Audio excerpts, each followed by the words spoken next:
Hi everyone, welcome back. ನೀವು ನೋಡ್ತಾ ಇದ್ದೀರಾ ಸ್ಟೂಡೆಂಟ್ ಸೊಲ್ಯೂಷನ್ ಯೂಟ್ಯೂಬ್ ಚಾನಲ್. ನೇಮಕಾತಿ ಕುರಿತು ಡೈಲಿ ಏನೆಲ್ಲ ಬೆಳವಣಿಗೆ ನಡೀತಾ ಇತ್ತು ಅದನ್ನು ನಾವು ತಿಳಿಸ್ಕೊಡ್ತಾ ಇದ್ದೀವಿ.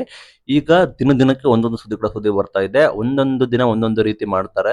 ಈ ನೇಮಕಾತಿನ ಡಿಲೇ ಮಾಡಬೇಕು ಅಂತ ಮಾಡ್ತಿದ್ದಾರೆ ಅಥವಾ ಏನಾದ್ರು ಸೊಲ್ಯೂಷನ್ಸ್ ತರ್ತಾರೋ ಗೊತ್ತಿಲ್ಲ.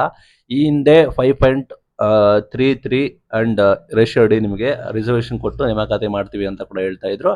ಬಟ್ ಅದನ್ನ ವ್ಯಾಪಕ ವಿರೋಧ ಕೂಡ ವ್ಯಕ್ತಪಡಿಸಿದ್ರು. ಬಿಕಾಸ್ ಯಾಕೆಂದ್ರೆ ಅದು ಇಲ್ಲಿಗೆ ಆಗೋದಿಲ್ಲ. ಬಿಕಾಸ್ ಅದನ್ನ ಮಾಡಿದ್ರೆ ಮತ್ತೆ ಗೊಂದಲ ಕೂಡ ಆಗುತ್ತೆ, ಮತ್ತೆ ನೇಮಕಾತಿ ಆಗೋದಿಲ್ಲ, ಮತ್ತೆ ರೌಂಡ್ ಅಪ್ ಬರೋದಿಲ್ಲ. ಈಗ ಏನ್ ಮಾಡ್ತಿದ್ದಾರೆ ಅಂದ್ರೆ ರಿಸರ್ವೇಶನ್ ನ ಮನೆಯ ಸಮಿತಿ ರಚನೆ ಮಾಡಿದ್ದಾರೆ ಅಂತ. ಆ ಸಮಿತಿ ಆಧಾರದಲ್ಲಿ ಏನ್ ಮಾಡ್ಬೇಕು ಅಂದ್ಕೊಂಡಿದ್ದಾರೆ ಅಂದ್ರೆ ಅಲ್ಲಿ ಜನಸಂಖ್ಯೆ ಆಧಾರದ ಮೇಲೆ ಮಾಡ್ತೀವಿ ಅಂತ ಹೇಳ್ತಾ ಇದ್ದಾರೆ. ಜನಸಂಖ್ಯೆ ಆಧಾರದ ಮೇಲೆ ಮಾಡಿದ್ರೆ ಮತ್ತೊಂದು ಗೊಂದಲ ಕೂಡ ಆಗುತ್ತೆ.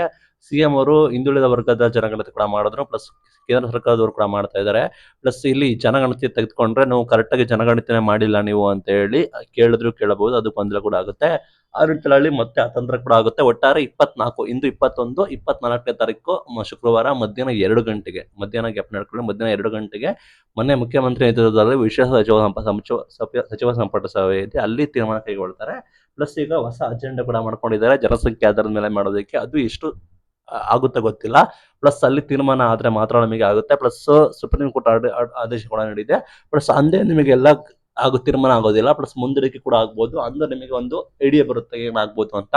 ನಿಮಗೆ ಮೈನ್ ಏನಂದ್ರೆ ಅಲ್ಲಿ ಒಪ್ಪಿಗೆ, ಎಲ್ಲರೂ ಕೂಡ ಒಪ್ಪಿಗೆ ಕೊಡಬೇಕು. ಎಲ್ಲ ಕೂಡ ಒಪ್ಪಿಗೆ ಕೊಟ್ರೆ ಸಾಲ್ವ್ ಆಗುತ್ತೆ. ಬಟ್ ಅಲ್ಲಿ ಮೇಲ್ನೋಟಕ್ಕೆ ಯಾರು ಕೂಡ ಒಪ್ಪಿಗೆ ಕೊಡೋ ಇಷ್ಟ ಇಲ್ಲ. ಇನ್ ಕೇಸ್ ಏನಾದ್ರು ಆಯಾ ಸಮುದಾಯದರು ಓಕೆ ಅಂದ್ರೆ ಆಯಾ ಸಮುದಾಯದವರು ಬೇಜಾರು ಮಾಡ್ಕೊಂಡ್ರೆ ಅಂತ ಹೇಳಿ ಇವರು ಸರ್ಕಾರ ನಮ್ಮ ವೋಟ್ ಬ್ಯಾಂಕ್ ಆಗಿರುತ್ತೆ, ನಾವು ವೋಟ್ ಬ್ಯಾಂಕ್ ಬೇಜಾರು ಮಾಡ್ಕೊಂಡ್ರೆ ಅಂತ ಹೇಳಿ ಈ ಕಾರಣಕ್ಕಾಗಿ ನಿಮಗೆ ಡಿಲೇ ಕೂಡ ಆಗ್ತಿದೆ. ಒಟ್ಟಾರೆ ಹೊಸ ಅಜೆಂಡಾ ಕೂಡ ಇದೆ. ಜನಸಂಖ್ಯೆ ಮೇಲೆ ಮಾಡ್ತಾರಂತೆ. 24ನೇ ತಾರೀಕು ಮಧ್ಯಾಹ್ನ 2 ಗಂಟೆಗೆ ವಿಶೇಷ ಸಚಿವ ಸಂಪುಟ ಸಭೆ ಇದೆ, ಅಂದು ತೀರ್ಮಾನ ಆಗುತ್ತೆ. Thank you.